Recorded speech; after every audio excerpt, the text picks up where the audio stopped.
Amém.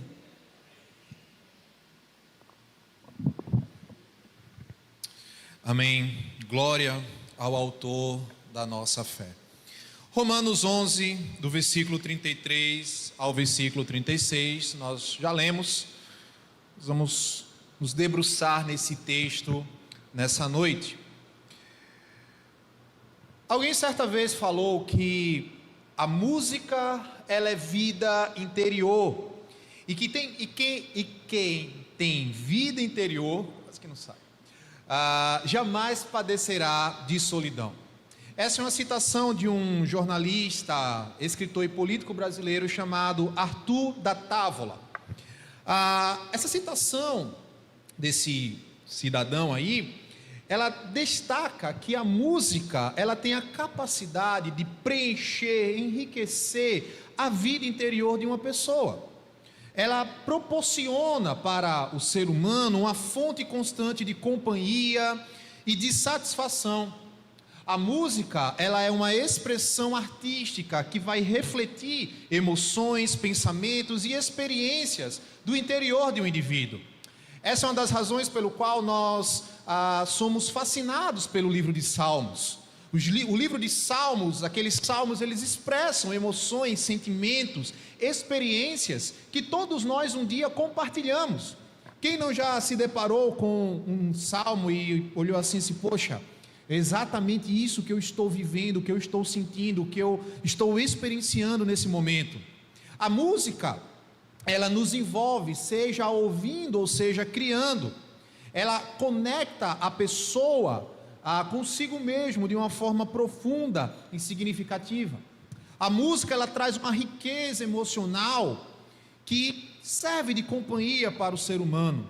Nos momentos de solidão física, a música, ela pode preencher esse momento, esse vazio, ela pode proporcionar um conforto e uma sensação de conexão entre a pessoa e aquilo que se ouve.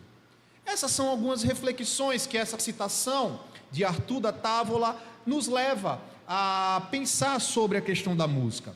Mas qual é a relação disso tudo com o nosso texto de Romanos, capítulo 11, do versículo 33 ao 36?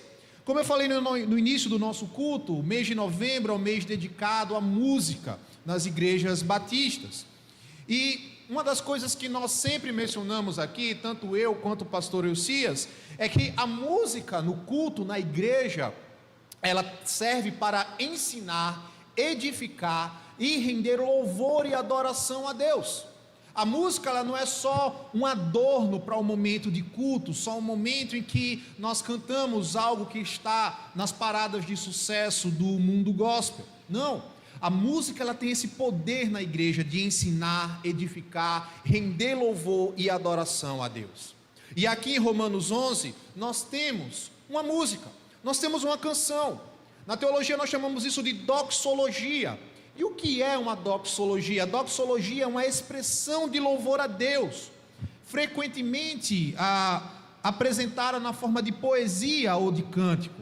Essa expressão de louvor a Deus, ela tem o propósito de reconhecer, celebrar a grandeza de Deus. É quando a doutrina, ela transforma-se em música, ela se transforma em canção. Isso é a doxologia. Nas escrituras nós temos diversos momentos de doxologia, onde a doutrina, ela é convertida no momento de música, no momento de canção. E Romanos 11, do 33 ao 36, nós temos esse momento aqui. E o que leva Paulo a fazer uso desse recurso da doxologia? Paulo, ele conclui, lá no versículo 32, a sua exposição teológica acerca do Evangelho.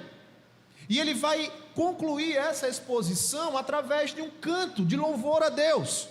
Note que do capítulo 1 até o capítulo 11 de Romanos, Paulo, ele vai expondo ali, através da inspiração do Espírito Santo, todas as principais e fundamentais doutrinas da nossa fé. Paulo, ele começa a sua carta falando do problema da humanidade. Ele vai falar ali sobre a universalidade do pecado, o afastamento de todos os homens da glória de Deus.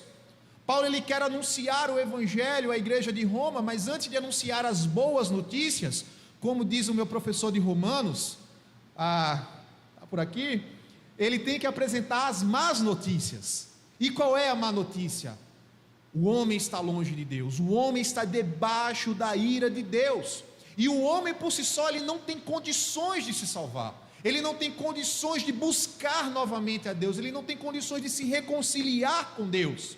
Todos os homens, nenhum deles se escapa desta condição, e Paulo vai trabalhar isso nos 3 primeiros capítulos de Romanos. Logo após, Paulo vem com a solução para esse problema, a justificação pela fé. Quando o desespero bate a porta do coração humano, de olhar assim: Paulo, e agora? Qual é você apontou o problema, nós estamos perdidos, nós estamos longe da graça de Deus, da glória dele, e aí? Qual é a salvação, qual é a solução para os nossos problemas?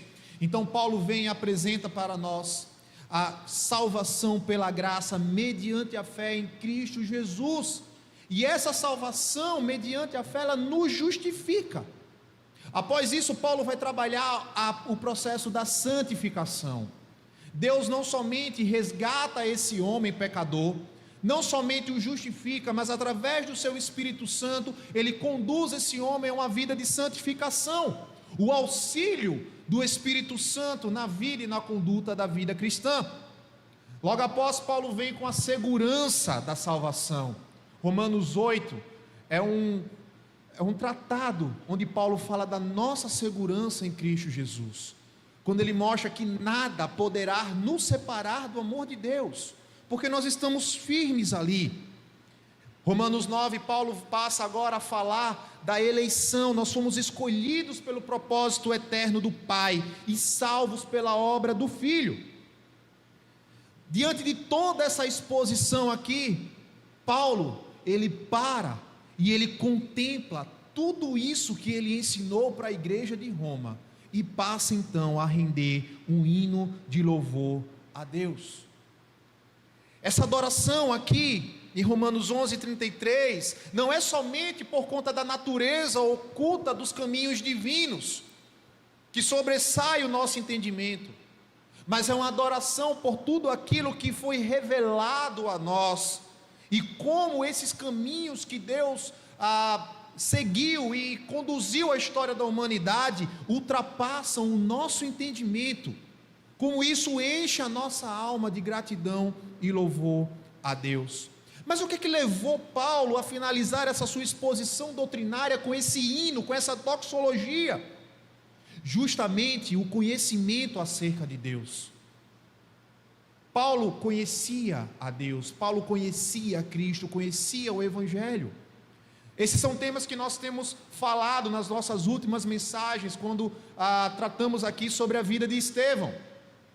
Conhecer a Deus, ter intimidade com Ele, e Paulo, através desse conhecimento verdadeiro, profundo com Deus, leva a cantar as belezas desse Deus. Essa é uma das razões, meus irmãos, porque os nossos momentos de louvor, nossos momentos de canto na igreja, muitas vezes são mecânicos, muitas vezes são vazios, muitas vezes são frios, porque nós não conhecemos Deus o suficiente para que esse conhecimento transborde numa doxologia, transforme num hino de louvor e gratidão a Ele. Paulo expressa aqui, todo o livro de Romanos, esse conhecimento acerca de Deus, e esse conhecimento transborda do coração do apóstolo de uma maneira que a única coisa que ele pode fazer agora é render um louvor e uma adoração a Ele. Paulo, ele se vê levado pela grandeza de Deus, e esse estado de contemplação leva ele à adoração, cantando esse conhecimento de Deus. E é interessante porque esse conhecimento de Deus, essa adoração, ela conduz a uma vida prática. Do capítulo 12 em diante, Paulo agora começa a trabalhar a conduta prática da vida cristã. O louvor a Deus, ele nos leva a uma vida prática, ele deve nos conduzir a uma vida prática. Aquilo que nós cantamos hoje de noite não é só uma musiquinha bonitinha, que nós gostamos de cantar e ouvir, mas ela deve nos fazer refletir como anda a nossa vida diante de Deus. se estamos realmente vivendo isso que nós estamos cantando. Veja que Romanos 11, Paulo, ele nos ensina a cantar o conhecimento de Deus. Nós precisamos olhar para a Escritura e aprender a cantar o conhecimento de Deus sobre as nossas vidas. Perceba a última música que nós cantamos aqui, logo eu, tão pobre pecador, fui comprado pelo amor de Deus, fui alcançado pelo amor de Deus. De onde vem o pensamento dessa canção? Das Escrituras. Nós somos levados a refletir na preciosidade da nossa salvação. Essa expressão de louvor de Paulo, ela é dividida em 3 estrofes. Toda música ela tem a sua estrofe. O versículo 33 contém ali 3 exclamações que o apóstolo faz ao contemplar o sábio plano de Deus na vida do homem. Os versos 34 e 35, Paulo, musicalizando, faz 3 perguntas retóricas que mostram a total incapacidade do ser humano em entender os planos e os propósitos divinos. E o versículo 36, Paulo encerra declarando a supremacia, declarando a soberania de Deus sobre todas as coisas. Então vamos olhar agora cada parte desse hino e aprender com as Escrituras como nós podemos cantar o conhecimento de Deus nas nossas vidas e quais as aplicações disso daí. Olha comigo o versículo 33. Ó profundidade da riqueza, tanto da sabedoria como do conhecimento de Deus, quão inexplicáveis são os seus juízos e quão insondáveis são os seus caminhos. Tem uma tradução que é a NVT, Nova Versão Transformadora, que ela traduz esse texto da seguinte maneira: como são grandes as riquezas, a sabedoria e o conhecimento de Deus, é impossível entendermos suas decisões e os seus caminhos. Paulo começa o seu hino de louvor a Deus com a exclamação poderosa: ó profundidade da riqueza, tanto da sabedoria como do conhecimento. Essa partícula aqui, o ó, no texto original, no grego, ela remete a uma admiração emocionada e empolgante de quem profere ela. Não é tipo, ó, legal, que bonito. Não, é uma declaração com toda a alma: ó profundidade da riqueza. É como se tipo, eu nunca vi, nunca contemplei algo parecido, semelhante a isso daqui. É um espanto magnífico que o apóstolo, ele tem nesse momento, em que ele contempla a profundidade e a riqueza do conhecimento e do saber de Deus. Você já se deparou com algum momento assim na sua vida, de você ter esse espanto magnífico com algo? Geralmente quando a gente vê na televisão ou na internet alguma paisagem bonita, algum cenário bonito, nós ficamos admirados pela beleza daquilo dali. Nossa, que coisa linda, que coisa bela. Só que quando nós estamos pessoalmente contemplando aquela paisagem, aquela beleza, a admiração e o espanto é muito maior. Você fica admirado ali, você fica com aquele espanto, aquela contemplação, porque aquela experiência é mais real, é mais vívida, é mais intensa. Nós poderíamos ficar horas contemplando aquilo dali, horas desfrutando daquilo dali. É isso que Paulo ele expressa aqui. Paulo ele está ali expressando esse espanto magnífico, essa contemplação acerca da grandeza de Deus. Paulo também ele mostra que a admiração dele é proporcionada pela profundidade daquilo que ele está contemplando. Profundidade aqui não é somente algo fundo. Quando você vai para uma piscina, que ela tem lá o fundo, não é somente isso. A ideia de profundidade aqui é referente às profundezas do oceano. É algo que os nossos olhos não conseguem enxergar na sua totalidade, mas ainda assim gera admiração e gera espanto. Na ciência, dentre todas as coisas do mundo criado, existem dois lugares que causam admiração e espanto aos pesquisadores e cientistas. Um é o espaço interestelar e o outro são os oceanos. Tanto é que nós conhecemos muito mais do espaço do que dos nossos oceanos.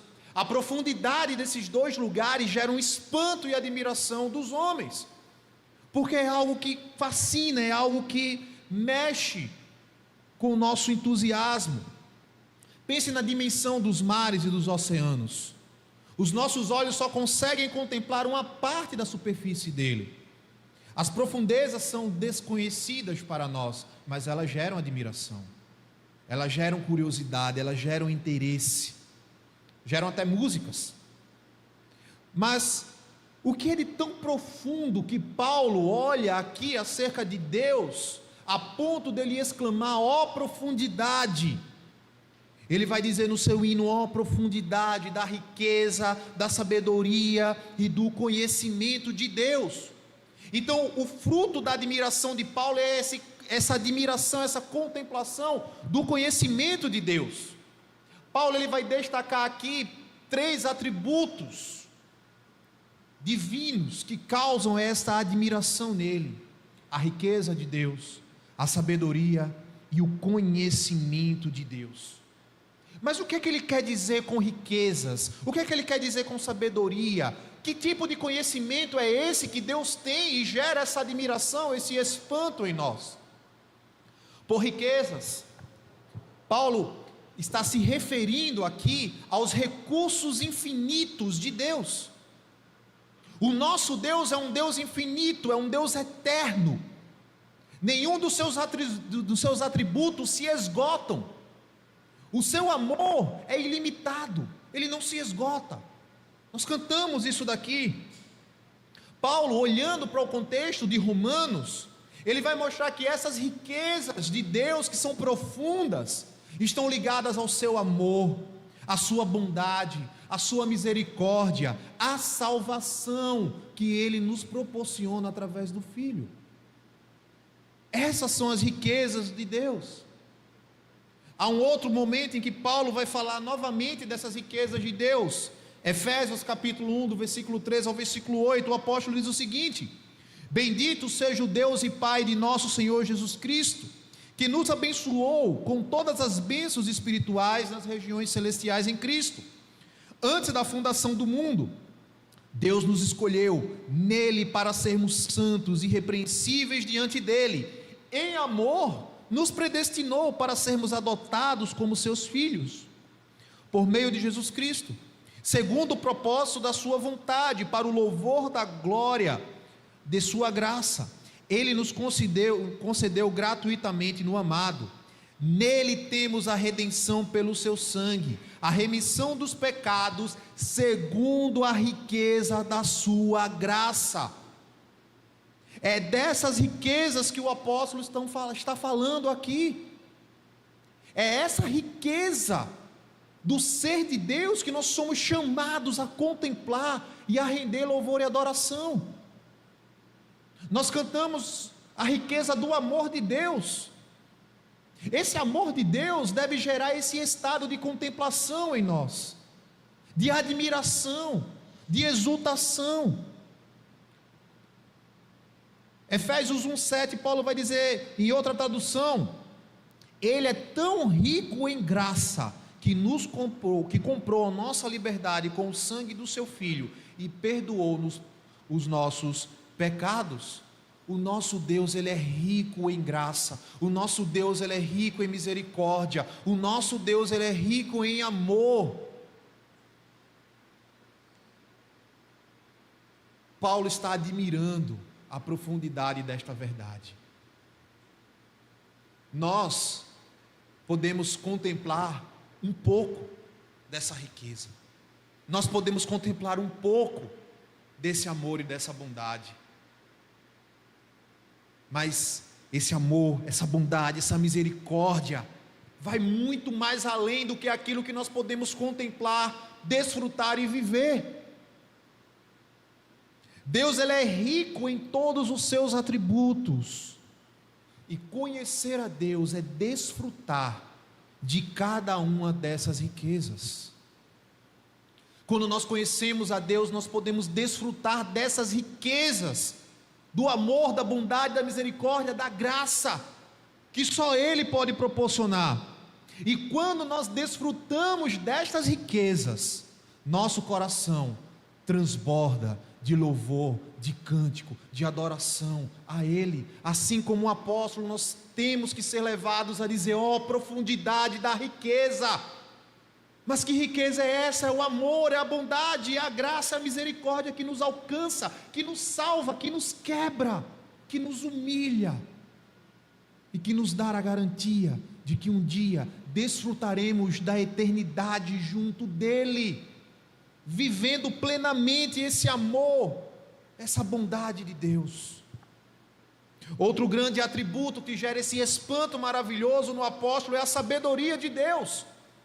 A sabedoria é um tema vasto dentro das Escrituras, mas diante desse conceito, do contexto aqui de Romanos, a sabedoria de Deus ela é revelada, ela foi revelada e expressa através do seu plano redentivo para o seu povo. Quando nós olhamos as Escrituras, nós contemplamos a sabedoria de Deus. Deus ele é sábio em todos os seus atos, em todas as suas ações. Quando nós olhamos o plano da redenção, trabalhado por Paulo em toda a carta aos Romanos, nós podemos contemplar essa sabedoria. O homem pecou e Deus providenciou o meio eficaz, seguro, para que este homem fosse resgatado, para que este homem encontrasse a redenção, para que este homem pudesse desfrutar novamente daquilo que há de mais precioso no universo, que é a glória desse Deus. O terceiro atributo que gera espanto em Paulo é o conhecimento de Deus. Esse conhecimento ele gera esse espanto, e não é Paulo fazendo referência ao conhecimento que nós temos de Deus. O conhecimento que nós temos de Deus é pequeno em comparação ao que Ele é. Esse conhecimento que Paulo se refere aqui é o conhecimento que Deus tem acerca de nós, acerca do seu povo. É esse conhecimento que Deus tem acerca de nós, que é revelado nas Escrituras e que nos leva a conhecer esse Deus. E conhecer esse Deus nos leva deve gerar em nós admiração e adoração a Ele. Mas Paulo não para por aí. Ele vai dizer que, profundidade da riqueza, da sabedoria, do conhecimento de Deus. E aí ele vai dizer quão inexplicáveis são os seus juízos e quão insondáveis são os seus caminhos. Paulo ele fecha aqui a primeira estrofe do seu hino, mostrando que esse espanto magnífico acerca das riquezas, do conhecimento, da sabedoria de Deus, levam ele agora a admirar os juízos e os caminhos de Deus. Paulo ele quer nos mostrar aqui que as ações que Deus executa na história da humanidade, elas são inexplicáveis. Elas são inexplicáveis. Pare e pense. Se você fosse Deus, você salvaria você mesmo da condenação? Olhe para a sua vida antes de Cristo te alcançar. Você salvaria a si mesmo? Você enviaria o seu único filho, santo, puro, sem pecado, que é Deus, para morrer numa cruz de forma horrenda e cruel por você? É isso que Paulo contempla. Ele olha para a doutrina da salvação, ele fala, esses juízos de Deus, eles são inexplicáveis. Como explicar o amor de Deus por nós, em nos salvar, sendo nós pecadores miseráveis, rebeldes? Como explicar isso daí? Paulo ele contempla o plano da salvação que ele mesmo expôs Provavelmente Paulo deve ter lembrado do seu tempo de perseguidor da igreja. Deve ter lembrado no momento, como nós vimos no domingo passado, em que ele consentia com a morte de Estevão. Quando ele estimulava a perseguição à igreja de Cristo. Não é à toa que ele vai dizer que ele era o principal dos pecadores. E ele olha para isso e ele fala: isso é inexplicável. Como é que Deus pode me amar? Como é que Deus pode me salvar? Como é que Deus pode estender a sua graça para mim? Paulo exalta aqui os juízos de Deus. Além disso, ele exalta o controle de Deus na salvação como algo que foge ao entendimento humano. Foge o nosso entendimento.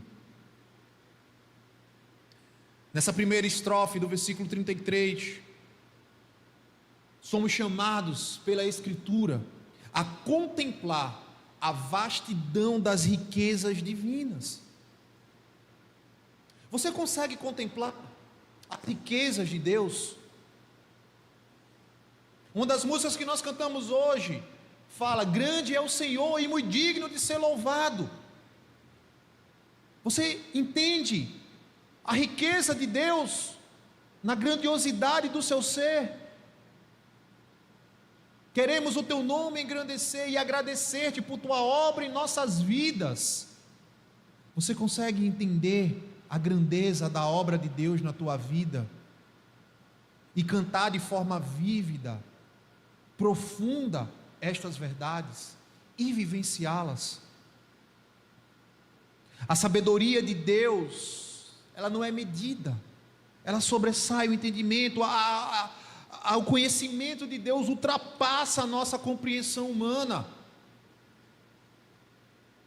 Nas nossas vidas, nós devemos lidar com as nossas limitações, mas quando nós contemplamos a Deus, nós vemos que Ele não é preso às nossas limitações.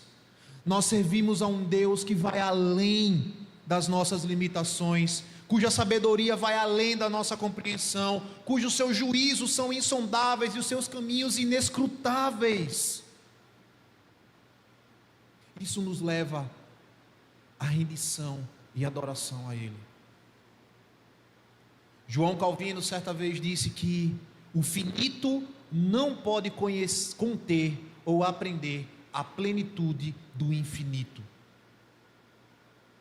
E pelo fato do finito não conter ou aprender a plenitude do infinito, é que nós somos levados, assim como o apóstolo, a exclamar: ó profundidade da riqueza, da sabedoria e do conhecimento, quão insondáveis, Senhor, são os teus caminhos, e é por essa razão que eu vivo para ti, que eu te adoro, que eu quero te conhecer mais.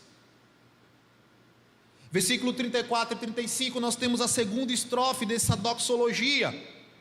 Pois quem conheceu a mente do Senhor? Quem foi o seu conselheiro? Ou quem primeiro deu alguma coisa a Deus para que lhe seja restituído? A segunda estrofe dessa canção, ela é composta de 3 perguntas. Perguntas estas geradas por conta dessa contemplação magnífica que Paulo teve acerca das profundidades da riqueza de Deus. Essas perguntas, elas devem ressoar no nosso coração quando nós contemplamos a Deus. Quem, pois, conheceu a mente do Senhor? Ou quem foi o seu conselheiro? Alguém alguma vez já questionou as suas ações? Você fez alguma coisa ali no trabalho ou em casa e você foi questionado por aquelas ações? Quando as pessoas elas questionam as nossas ações, elas questionam porque elas desconhecem do motivo que gerou essas ações. Mas a partir do momento que nós expressamos a razão, o motivo pelo qual nós fazemos aquilo, as pessoas elas começam a ter conhecimento e elas passam a entender. Às vezes não. Nós sempre estamos conscientes dos motivos pelo qual nós fazemos algo. mas nós nunca iremos conseguir entender as motivações no coração das outras pessoas. Se entre seres humanos nós não conseguimos contemplar na totalidade o que motiva as ações dos homens, como é que nós podemos pensar que nós podemos contemplar o que motiva as ações de Deus? É isso que Paulo ele nos chama aqui a refletir. Nós somos pecadores e nós não conseguiremos contemplar a mente do Senhor, compreender a mente do Senhor. Nós não podemos sondar a mente de ninguém. Consequentemente, nós somos incapazes de sondar e conhecer a mente do Senhor. Deuteronômio 29 diz: as coisas encobertas pertencem ao Senhor nosso Deus, porém as reveladas nos pertencem, a nós e a nossos filhos para sempre. É interessante que quando a gente olha a história de Jó, Jó nunca compreendeu o porquê que aconteceu aquilo ali com ele. Lógico, ele vai chegar no final do livro e vai dizer: olha, antes eu te conhecia de ouvir falar, mas agora eu conheço de contigo andar. Tudo aquilo que Jó vivenciou serviu para aprofundar o seu conhecimento, o seu relacionamento com Deus, mas Jó nunca teve o conhecimento acerca do que aconteceu nas regiões celestiais, para que aquilo ali lhe sobreviesse. Nós que somos os narradores, nós sabemos, Satanás foi lá questionar Deus, mas Jó não. Há um momento em que Jó ele começa a questionar a Deus. Jó começa a questionar tudo aquilo que está acontecendo na vida dele para Deus. E a resposta que Deus dá a Jó é fascinante. Jó, quem és tu para levantar questionamentos contra mim? Aonde você estava quando eu lancei os fundamentos da terra? Onde você estava quando eu fiz isso? Onde você estava quando eu fiz aquilo? Nós não podemos sondar a mente de Deus. Profeta Isaías, capítulo 40, versículo 13, vai dizer: quem na concha da sua mão mediu as águas e tomou a medida dos céus a palmo? Quem recolheu na terça parte de um efa o pó da terra e pesou os montes em romana e os outreiros em balança de precisão? Quem guiou o Espírito do Senhor? Ou como seu conselheiro o ensinou? Com quem tomou ele conselho para que lhe desse compreensão? Quem o instruiu na vereda do juízo? Quem lhe ensinou sabedoria e lhe mostrou o caminho do entendimento? A resposta é só uma: ninguém. Nenhum humano pode entender o que Deus está fazendo com o mundo. Nenhum ser humano pode entender a mente do Senhor. Quando nós contemplamos aqui todo o plano da salvação do Evangelho exposto pelo apóstolo, nós somos levados a refletir nisso. Como entender a mente do Senhor? Como entender a razão pelo qual Ele me escolheu para a salvação? Eu, miserável pecador, fui chamado pela graça. A única maneira que nós temos de conhecer a mente do Senhor é se o Senhor se agradar em revelar a nós. E aquilo que está na mente dele já foi revelado a nós através da Escritura. Está aqui. Tudo que nós precisamos para conhecer a Deus está aqui. Tudo que aprove a Ele revelar a nós está aqui. Quando isso acontece, podemos saber com certeza que vai nos levar a um momento de adoração. Quando nós olhamos para a Escritura, ela revela essa mente de Deus a nós. E quando isso acontece, somos levados a adorar. Somos levados a nos prostrar diante dEle. A terceira pergunta, Paulo faz duas perguntas: por quem conheceu a mente do Senhor? Quem foi o seu conselheiro? Ninguém. A terceira pergunta é: ou quem primeiro deu alguma coisa a Deus para que isso lhe seja restituído? Aqui passa da questão do conhecimento de Deus para como nós experimentamos e vivenciamos esse conhecimento. Ninguém pode dar algo a Deus como se tivesse um direito de recompensa. A nossa salvação, não é meritória. O único mérito é de Cristo. Nós não temos mérito nenhum nela. Então nós não podemos oferecer nada em compensação a isso. Ninguém pode dar algo a Deus como se tivesse o direito de exigir algo dele. Por isso que obras não salvam. Por isso que religiosidade não salva. Por isso que o legalismo não salva. Somos lembrados que é somente por meio da graça que nós podemos experimentar a profundidade da riqueza da salvação em Cristo Jesus. Não há outro caminho. Somente por meio da graça. Somos levados a contemplar que o nosso Deus, Ele é infinitamente superior. Os seus pensamentos e os seus caminhos não podem se comparar aos nossos. Muitas vezes nós tentamos entender a mente de Deus através da nossa limitação humana. Muitas vezes nós queremos achar resposta para todas as coisas que sobrevêm na nossa vida. Paulo ele vai nos chamar aqui e dizer: não tente fazer isso, porque ninguém conhece a mente do Senhor, ninguém foi seu conselheiro. Sabe qual é um problema que nós enfrentamos muito nas nossas orações? É porque nas nossas orações nós achamos que podemos dar conselhos a Deus. Nós não oramos com esse sentimento de que nós somos limitados e dependentes dEle. Muitas vezes nós oramos achando que nós podemos dar conselhos.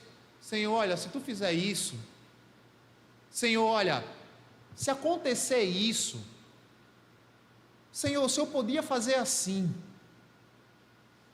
É interessante que na morte de Lázaro, quando Jesus chega à cidade lá, a primeira coisa que ele ouve é: Senhor, se o Senhor estivesse aqui, Lázaro não teria morrido.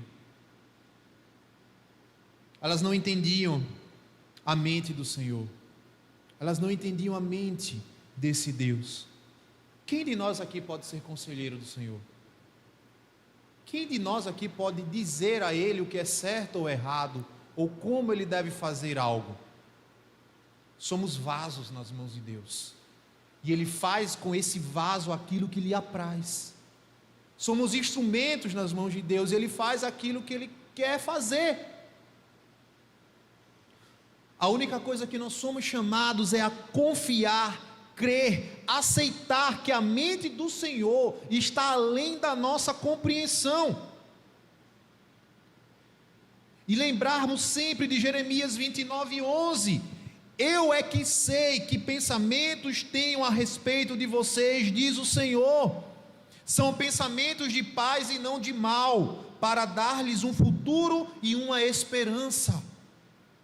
Os pensamentos que o nosso Deus tem acerca de nós são pensamentos de paz e não de mal, mesmo quando aparentemente as coisas que sobrevêm sobre nós sejam más, mas ainda assim é Ele conduzindo a nossa vida para um futuro de esperança.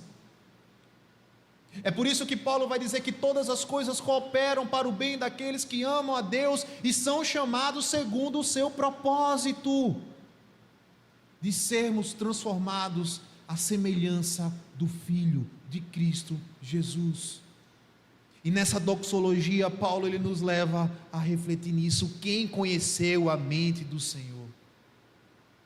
Por isso que nós, quando cantamos grande é o Senhor, nós precisamos ter em mente a grandeza desse Deus, de que nós não podemos contemplar, sondar a riqueza do seu conhecimento.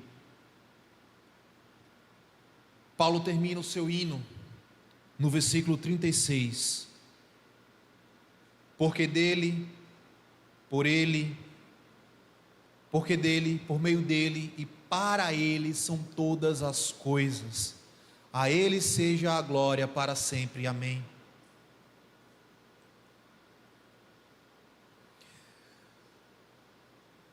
Esse é um dos trechos bem conhecidos de Romanos. É um texto que muitas vezes nós cantamos. E infelizmente, muitas vezes nós cantamos como se fosse um mantra, uma mera repetição.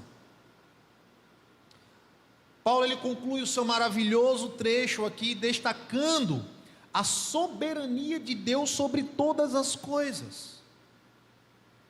Paulo ele vai finalizar tudo isso que ele está expondo aqui, dizendo: porque dele, por meio dele, para ele são todas as coisas. Paulo ele finaliza a sua doxologia, a sua canção, afirmando a centralidade divina de Deus em toda a criação. Deus é o centro de toda a criação. Paulo aqui ele vai mostrar também 3 coisas acerca desse conhecimento de Deus. Quando nós olhamos esse texto no grego, Paulo ele faz um jogo com 3 preposições que nos apontam para alguns atributos acerca de Deus, desse conhecimento de Deus. Primeira coisa que Paulo ele nos mostra aqui é que Deus é a fonte de todas as coisas, quando ele fala porque dele. Paulo está indicando aqui que tudo provém de Deus, tudo provém dele. É por isso que em outro momento Paulo vai dizer que quer comais, quer bebais, fazeis tudo para a glória de Deus. Por quê? Porque tudo provém dele. A água que eu bebo, o alimento que eu me alimento, provém dele. O ar que eu respiro, provém dele. Deus é a fonte de toda a nossa vida. Isso aqui acaba com toda a arrogância, com todo o orgulho do coração humano. Isso fere esse senso que o ser humano tem de ser alguém autônomo, dono de si. Tudo provém dele. E se tudo provém dele, a glória tem que ser dada a ele. Por isso que tudo aquilo que nós não fazemos para a glória de Deus é pecado. Precisamos aprender a viver para a glória dele. Precisamos aprender a conviver como igreja para a glória dele, a buscar a ele para a glória dele, a trabalharmos para a glória dele, a nos relacionarmos para a glória dele, porque tudo provém dele. Ele é a fonte de todas as coisas. Em Atos 17, Paulo discursando a alguns filósofos, ele vai dizer que por ele nós movemos e existimos. A razão de acordarmos todos os dias para trabalharmos é ele. A razão de termos os nossos empregos é ele. A razão de não termos emprego é ele. Tudo provém dele. Ele é a fonte de todas as coisas. Segundo, Paulo vai mostrar que Deus é o sustentador de todas as coisas, por meio dele.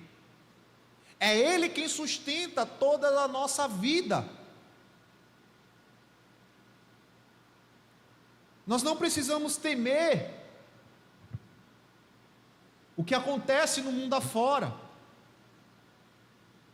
Aparece uma notícia no jornal, um monte de crente fica logo nervoso. Eita, começou a guerra Israel contra o Hamas, pronto, agora vai vir o fim do mundo, e agora, meu Deus, vai vir uma bomba atômica, vamos morrer.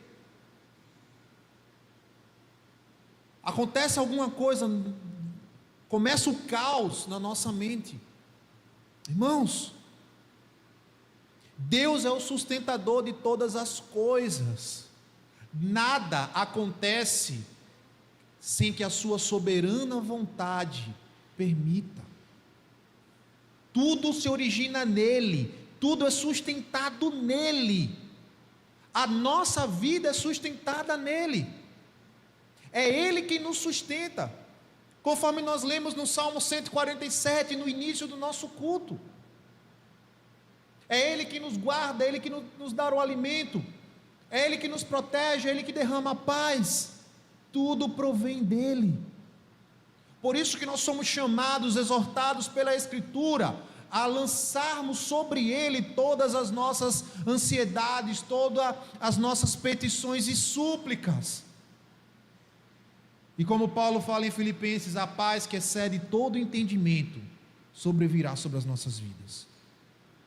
E terceiro, Deus é o alvo de todas as coisas. Deus é a fonte de todas as coisas. Deus é o sustentador de todas as coisas. E Deus é o alvo de todas as coisas. Tudo o que acontece na nossa vida, tudo o que acontece com a igreja, tudo o que acontece no mundo, tem um único objetivo: a glória de Deus. Glorificar a Deus. Eu creio que o pastor Elcia já teve essa experiência em sala de aula, quando a gente ministra a disciplina de antropologia teológica, que fala sobre a origem do homem. Sempre tem algum aluno que quer resposta para a pergunta: professor, por que Deus permitiu que o homem comesse do fruto se ele sabia que o homem ia pecar? E aí eles ficam decepcionados com a resposta: para o louvor da sua glória. Tudo acontece para o louvor da glória dele. Eu não sei porque aconteceu isso na minha vida, sabe? Para o louvor da glória de Deus. Mas por que Deus permitiu isso? Para o louvor da glória dele, para o louvor do nome dele. E como é que Deus ele é glorificado por meio disso? Quando a sua vida é transformada mediante o propósito dele, quando aquilo te aproxima dele, quando aquilo te faz mais parecido com Jesus, assim glorificamos a ele, porque dele, a origem é dele, por meio dele, ele é o sustentador de todas as coisas, tudo passa por ele, nada foge do seu controle, e para ele são todas as coisas, a glória é dele. Paulo nos chama aqui a lembrar que cada aspecto da nossa existência só vai encontrar propósito em Deus. O autor do Eclesiastes vai dizer que Deus colocou no coração do homem a eternidade, e fora de Deus o homem não vai encontrar sentido para a sua vida. A nossa existência ela só tem propósito em Deus, porque ele é a fonte, é o sustentador, e todas as coisas voltam para ele em glória. Nossas vitórias, nossas derrotas, nossos desafios, nossas limitações, nossos momentos de tristeza, de alegria, tudo faz parte do plano divino, tudo está sendo sustentado pela sua mão, tudo se reverterá em glória a ele. E reconhecer isso é que nos leva a uma adoração sincera, uma rendição com toda a nossa alma e toda a nossa vida a ele. Veja que Paulo ele é como se fosse um alpinista. Pense num alpinista chegando no pico do Monte Everest. Ao chegar ali, ele vai começar a olhar ao seu redor e contemplar toda aquela grandiosidade, todos os desafios que ele enfrentou para chegar ali no topo daquela montanha.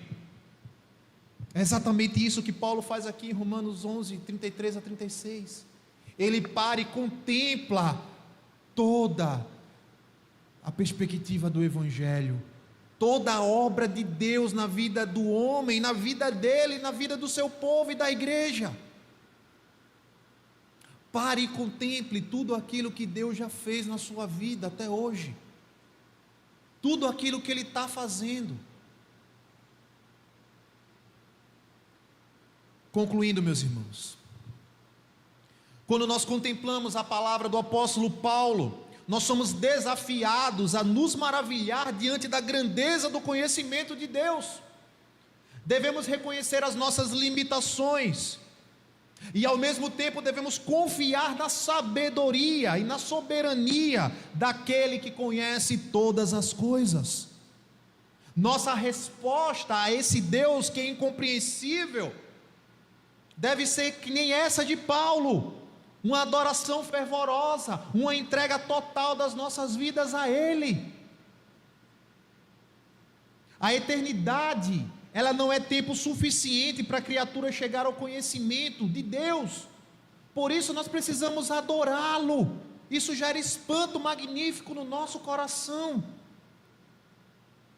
Nós não podemos mais ficar entoando louvores a Deus de forma mecânica, só porque a música é bonitinha, só porque eu gosto do artista. Não, precisamos contemplar estas verdades que são cantadas e olhar o conhecimento de Deus nas Escrituras.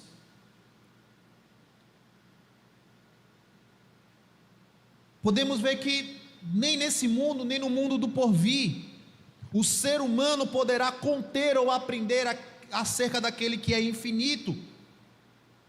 Por causa disso, diante daquilo que Deus revelou de si nas Escrituras, somos levados a essa doxologia, a doutrina gerando música, a doutrina transbordando do coração e da mente. Ao admirar a profundidade da riqueza e do conhecimento de Deus, devemos nos render em adoração a Ele. É interessante que quando nós vemos uma pessoa com uma vasta formação acadêmica, uma mente brilhante, nós ficamos admirados, espantados com a inteligência e a sabedoria daquela pessoa. Se nós ficamos espantados com a inteligência e a sabedoria de um ser humano, o que é que nos impede de ficarmos espantados com a maravilhosa sabedoria e o conhecimento de Deus? Deus, Ele é detentor de todo o conhecimento do mundo, não só do mundo moderno, mas de todas as eras, de tudo. Na mente de Deus não há desconhecimento ou ignorância, só há sabedoria e conhecimento, e isso nos leva a confiar nele. Nós não confiamos num Deus que nós não conhecemos, nós não confiamos num Deus que não tem certeza do que vai fazer ou do que vai acontecer, nós não confiamos num Deus que é instável emocionalmente, não. Nós confiamos no Deus que revelou a sua sabedoria e o seu conhecimento nas Escrituras.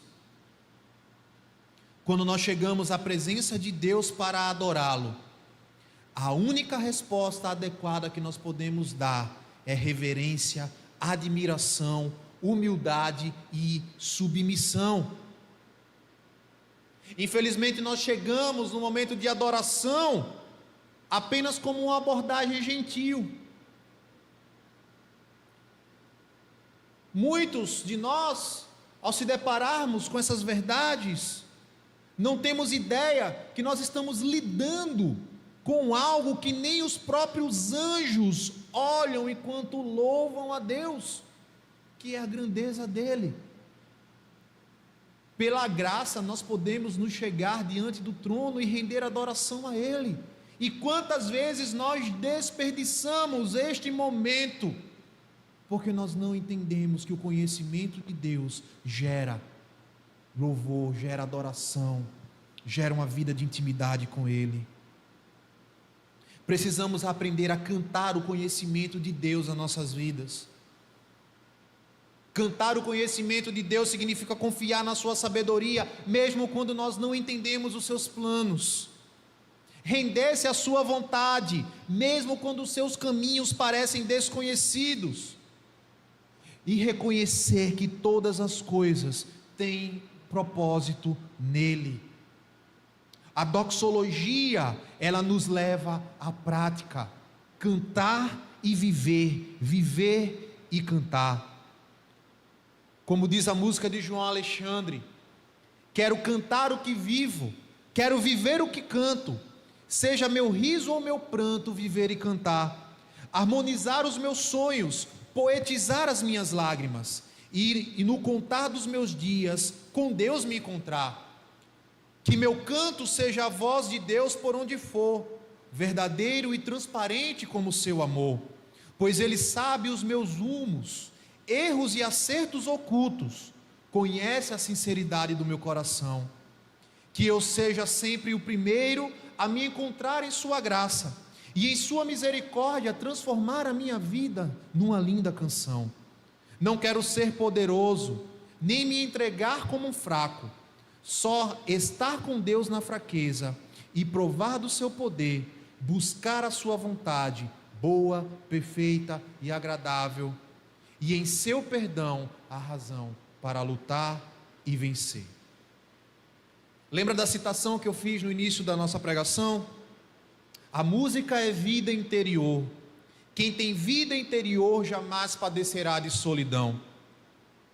Eu diria que ao olhar Romanos 11, poderíamos dizer que quem canta o conhecimento de Deus, por com Ele viver, jamais padecerá de solidão e desfrutará da glória do seu Senhor.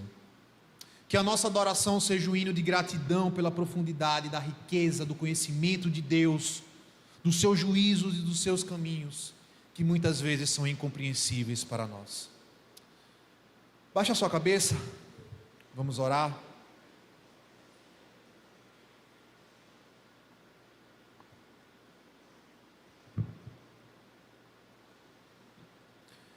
Pai Celestial, louvado seja o Teu nome pela Tua palavra, Senhor. Tal como o apóstolo Paulo, nós somos chamados aqui a contemplar a profundidade da riqueza, da sabedoria, do conhecimento que só o Senhor tem. Somos chamados a contemplar quão inexplicáveis são os Teus juízos e insondáveis os Seus caminhos. Nós somos levados a reconhecer a nossa pequenez e a nossa limitação, pois quem conheceu a Tua mente, Senhor?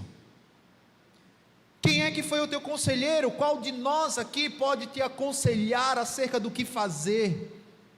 Ou quem primeiro deu a Ti alguma coisa para que fosse restituído? Nós recebemos tudo de Ti, tudo provém de Ti. Nós somos levados a reconhecer a Tua soberania, a Tua grandeza, porque tudo tem origem em Ti. O Senhor sustenta todas as coisas, e todas as coisas acontecem para o louvor da Tua glória. Senhor, a minha oração é que nós, assim como o apóstolo, possamos Te conhecer e ter esse espanto magnífico com a Tua grandeza, a ponto da doutrina nos levar à canção, à música, da doutrina nos levar a uma vida prática, Senhor. Ó Deus, ajuda-nos como igreja a entoar verdadeiros cânticos espirituais a Ti, a cantar aquilo que nós estamos vivendo conforme a música. Quero cantar o que vivo, quero viver o que canto, e que nós possamos cantar o conhecimento de Ti, Senhor, no nome de Jesus, amém. Quero chamar os nossos diáconos. Nós vamos ter o nosso momento de ofertório.